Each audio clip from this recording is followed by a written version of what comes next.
안녕하세요. 빠르고 명료한 국어 2강입니다. 오늘은 현대시를 구체적으로 어떻게 분석을 해야 되고 이 분석한 걸 가지고 문제에 어떻게 접근해서 푸는지를 보여줄 텐데 그 전에 우리 1강에서 배웠던 거를 복습을 한번 해봅시다. 맨 처음 문학의 본질에 대해서 배웠어요. 문학이 무엇이냐면 글로 하는 예술이다. 두 번째, 그래서 수능에서 우리한테 뭘 물어보느냐? 평가원에서 어떤 작품에 대한 심사평을 하고 우리한테 그 심사평이 맞냐 틀렸냐를 물어본다. 세 번째, 가장 중요한 거, 평가원에서 작품에 대해서 심사평을 할 수 있는 건 단 네 가지밖에 없다. 네 가지 뭐였냐면 첫 번째, 표현 기법. 지금 작품에서 어떤 표현 기법이 쓰이고 있는지, 어떤 기술이 쓰이고 있는지. 두 번째, 작품에 드러난 마음, 지금 드러난 화자의 마음 또는 서술자의 심리가 어떤지. 세 번째, 작품의 내용, 지금 작품에서 말하고 있는 게 뭔지. 마지막으로 어떤 외부 정보에 비춰봤을 때 이 심사평이 맞았는지 틀렸는지를 우리한테 물어본다. 이걸 기억하고 시에서 어떤 걸 분석해야 하는지를 한번 봅시다. 현대시에서 분석해야 할 건 단 4개밖에 없습니다. 그 말은 여러분들이 앞으로 현대시를 공부한다 라는 건 현대시에서 이 4가지를 분석하기, 그리고 답지를 보고 내가 분석한 게 맞나 틀렸나를 확인하기가 공부가 돼야 됩니다. 실력이 이때 늘어요. 자, 뭘 분석하냐면 첫 번째, 상황. 지금 화자가 어디에서 뭘 하고 있는데, 화자가 어떤 상황에 처해져 있는데 라는 게 머릿속에 그림으로 그려진다면 상황을 잘 파악한 겁니다. 두 번째, 대상. 지금 화자가 어떤 대상을 보고 있는데 아니면 얘기하고 있는 대상이 어떤 사람인데, 그리고 그 대상의 속성이 어떤데 화자가 그 대상을 어떤 마음으로 바라보는데 라는 걸 파악하기. 그리고 중요한 시어가 있다면 그 시어들이 긍정적인지 부정적인지 의미를 파악하기. 그 다음 마음, 화자의 정서와 태도와 분위기, 이 세 가지를 모두 마음이라고 할 텐데, 정서, 지금 화자가 기쁜데 슬픈데, 태도, 화자가 지금 의지적인데 체념적인데, 분위기, 지금 분위기가 밝은데 어두운데 라는 걸 파악해야 됩니다. 그리고 표현 기법, 역설법, 대꾸법, 도치법, 직유법, 은유법, 의인법 등등 이런 표현 기법들을 분석하고 파악할 수 있어야 됩니다. 자, 이 그림을 한번 봅시다. 우리가 시를 파악한다는 건 이런 그림 하나가 머릿속에 그려져야 돼요. 사과나무라는 시가 있다고 합시다. 꽃피는 계절의 사과나무를 보니 어찌 이리 아름다운지 내 마음에도 꽃이 피네 라는 시가 있어요. 무슨 상황이냐면 화자가 지금 사과나무를 바라보고 있는 상황이구나. 그러면 이 사과나무, 이 대상의 속성이 어떨까? 어찌 이리 아름다운지 라고 말했네. 그러면 이 대상은 아름다운 대상이겠구나. 이 대상을 바라보는 화자의 마음이 어떤데 이 아름다움을 바라보는 화자의 마음은 예찬적인 마음이겠구나.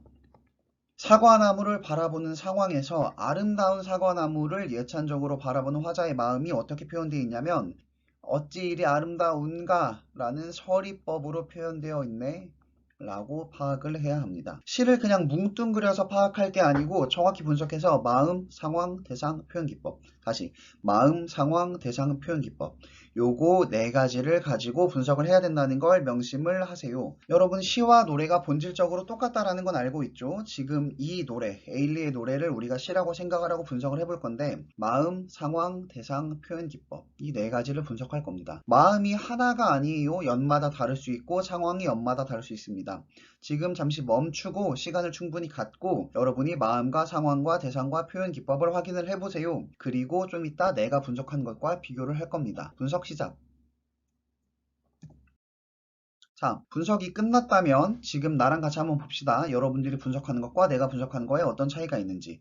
차이가 적을수록 잘하는 거겠지요. 일단 처음 널 품기 전 알지 못했다. 내 몸은 세상에 있도록 찬란한 것을. 일단 너를 만났네요. 근데 너라는 대상이 어떤 대상이냐면 나한테 알려줬습니다. 뭘 알려줬냐면 내 몸은 세상에 있도록 찬란하다는 걸 알려준 긍정적인 대상이네. 내 마음은 어떨까 지금? 세상에 찬란하게 보이는 기쁜 마음이겠네. 상황은 당연히 너를 만난 상황일 테고 너를 만나서 너가 나한테 세상에 찬란한다는 걸 알려줘서 나는 마음이 기뻐졌네. 표현 기법은 어떤 게 쓰였냐면 찬란한 거실로 끝나는 도치법이 쓰였네. 도치법이 뭐였더라? 바꾸는 거잖아. 말의 순서를 바꾸는 거. 말의 순서를 널 품기 전 알지 못했다. 내 몸은 세상에 있도록 찬란한 것을 말의 순서를 바꾼 도치법이 쓰였네. 그 다음을 한번 봅시다.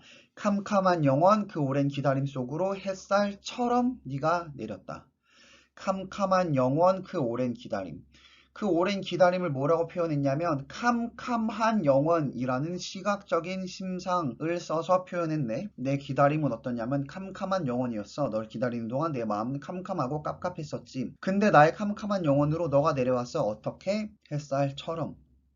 지규법을 사용해서 너가 내려오는 걸 표현했네. 너가 이렇게 내려왔네. 그래서 내 마음이 밝아졌겠네. 그 다음을 봅시다. 욕심이 생겼다. 너와 함께 살고 늙어가 주름진 손을 맞잡고 내 삶은 따뜻했었다고. 내 마음이 어떻냐면 내 마음에 욕심이 생겼어. 그 욕심이 뭐냐면 너와 같이 살고 늙어가서 주름진 손을 맞잡고 내 삶은 따뜻했었다라고 말하고 싶은 희망이 생겼어. 아, 너랑 같이 늙어가고 싶고 너라는 대상은 내가 함께 늙어가고 싶은 대상이구나. 단 한 번의 축복, 그 짧은 마주침이 지나 빗물처럼 너는 울었다. 단 한 번의 축복, 그 짧은 마주침. 그러면 축복은 너와 나의 만남을 말하는 시어이네. 근데 그 만남이 어땠냐면 너무 짧았어. 짧은 마주침이 지나버렸어. 그럼 지금 너와 내가 이별을 한 상황이겠구나. 이별을 해서 마음이 어떻냐면 빗물처럼 너가 울었어. 슬픈 마음이야. 자, 상황, 이별한 상황에서 울고 있네. 마음이 슬프네. 축복이라는 대상은 만남을 뜻하는 대상이네. 그 다음을 봅시다. 그래서 이별 앞에서 화자의 마음이 어떻냐면 언젠가 만날 우리 가장 행복할 그날. 너와 내가 언젠가 만날 거라고 확신하고 있어. 그리고 그날이 어떨 거냐면 우리 가장 행복할 그날이래. 그날에 첫눈처럼 내가 가겠다. 너에게 내가 가겠다. 너에게 내가 가겠다. 라는 의지적인 종결 어미를 반복해서 강조하고 있네. 화자의 태도가 이별 앞에서 굉장히 의지적인 태도를 볼 수 있어. 지금은 이별했지만 너와 내가 언젠가 만날 거라고 생각하고 있고 그날에 내가 너에게 가겠다라는 강한 의지를 종결 어미를 반복함을 통해서 강조하고 있네. 어때? 지금 너와 내가 분석한 게 많이 달라? 만약 너가 처음 기쁨만 파악하고 그 뒤에 슬픔을 파악하지 못했다거나 마지막에 의지적이라는 걸 생각하지 못했다면 놓친 부분이 있는 거겠지. 자, 문제를 한번 풀어봅시다. 다음 시에 관한 설명으로 옳은 것은 문제를 풀 때도 분석한 네 가지가 어떻게 적용되는지를 항상 생각해야 합니다. 화자는 너를 기다리는 동안 설레는 마음이었다. 화자가 너를 기다리는 동안 설레는 마음이었나? 아니, 너를 기다리는 동안 내 마음은 캄캄한 영혼이었지 설레는 마음은 아니었어. 너와의 이별을 축복으로 표현하였나? 축복이 뭘 표현하는 거였냐면 우리의 만남을 표현하는 거였지 이별을 표현한 게 아니었어. 너와의 만남이 너무 좋은 축복이었지만 그 축복이 짧아서 지나고 이별했던 거였지. 3번 화자는 이별 앞에 체념적인 태도를 취하고 있었나? 화자의 태도가 체념, 포기한 것 같았나? 아니,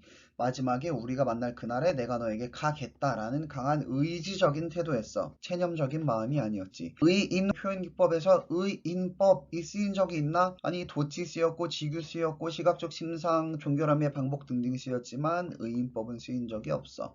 그럼 지규법이 쓰였나? 어디에 쓰였더라? 햇살처럼, 빗물처럼 과 같이 지규법을 사용해서 대상의 속성을 드러내고 있네. 답은 5번.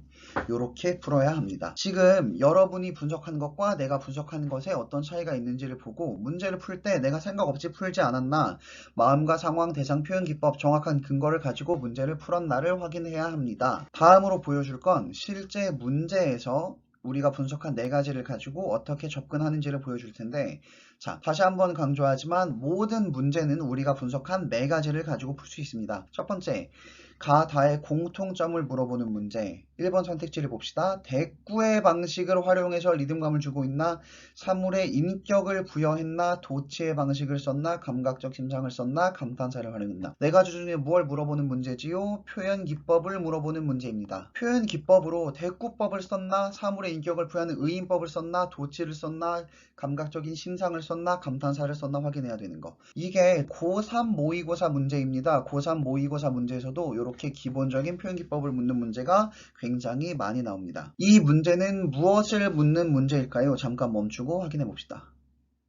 자, A의 C에 대한 이해로 적절하지 않은 것. A에서 화자는 어둠을 통해서 자신이 느끼는 암담한 심정. 어둠이라는 대상, 어둠이라는 시어에서 화자의 마음이 암담했는지 대상과 마음을 파악하는 문제. 그네라는 대상에서 화자의 마음이 이상적인 대상에 다가가고 싶은 마음이었는지 화자의 마음이 이상적인 대상에 다가가고 싶은 마음이었나? 확인. 화자는 땅끝을 현실에서 벗어난 이상적인 공간으로 인식하는지 땅끝이라는 대상을 이상적인 공간인지를 확인. 파도를 위태로움으로 인식하는지, 그러니까 파도라는 대상이 위태로움인지 확인. 여기에서 역설적인 깨달음을 얻고 있는지, 여기라는 대상에서 깨달음을 얻고 있는지 확인. 자, 대상과 마음을 잘 파악해야 되는 문제였습니다. 다음은 가의 화자가 어머니께 쓴 편지의 일부이다. 시적 상황을 고려할 때 이미 힌트를 줬네. 상황을 고려하래. A에서 이 중 적절하지 않은 것. 어머니, 그 시절 저는 학교에 감자밥 도시락을 싸서 다니는 것이 그렇게 좋지만은 않았습니다. 상황, 무슨 상황이냐면 감자밥 도시락을 싸서 학교에 가는 상황. 이 상황에서 화자의 마음이 어땠는지 확인해야 돼. 그게 좋았는지 안 좋았는지 확인하는 거. 그럼 이건 상황 플러스 마음을 확인하는 거네. 그 다음, 할아버지께서는 감자 드시는 것이 오히려 좋다시며 저를 나무라셨지요. 상황, 할아버지가 나를 나무라는 상황이었는지 확인. 그 다음 봅시다. 식구들의 밥이 모자랄까봐 식구들이 밥을 다 먹을 때까지 기다리시던 어머니의 모습이 아직도 눈이 선합니다. 식구들의 밥이 모자랄까봐 기다리고 있는 상황인지 확인. 다음, 감자에 대한 거부감까지 가지고 있었습니다. 그 당시에 내 마음이 감자에 대해서 거부감을 가지고 있는지 확인.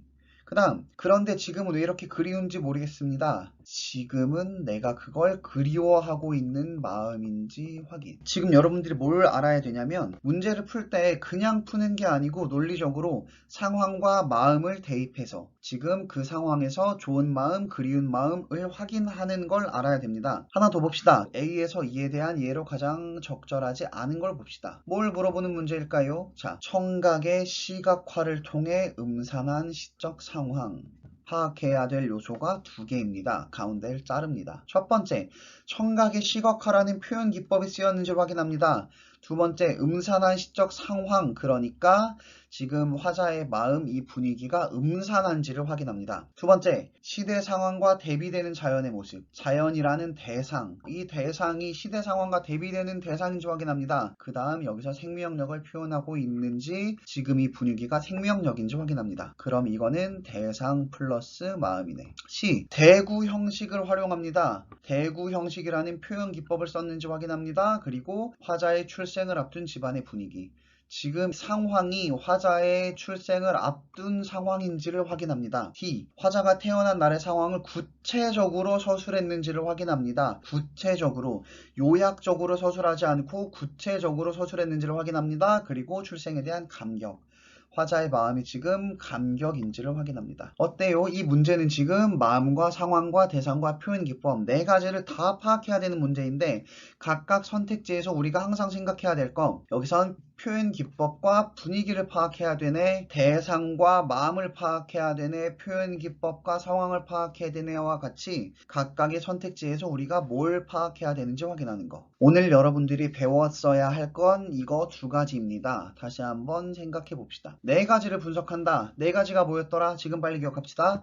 마음, 상황, 대상, 표현 기법. C에서 이거 네 가지를 분석하기. 그리고 이 네 가지를 통해서 모든 문제에 접근하기. 여러분이 지금 이 순간부터 수능 전날까지 반복해야 될 건 이거 하나입니다. 현대시를 볼 때 네 가지를 분석하면서 옆에다가 다 쓰기, 이 네 가지를 통해서 문제를 풀기, 그리고 답지를 보고 내가 옳게 분석했는지를 비교하기. 다음 시간엔 조금 더 구체적으로 진짜 모의고사에 나온 현대시를 가지고 네 가지를 분석하는 연습을 해볼 테니까 잘 따라와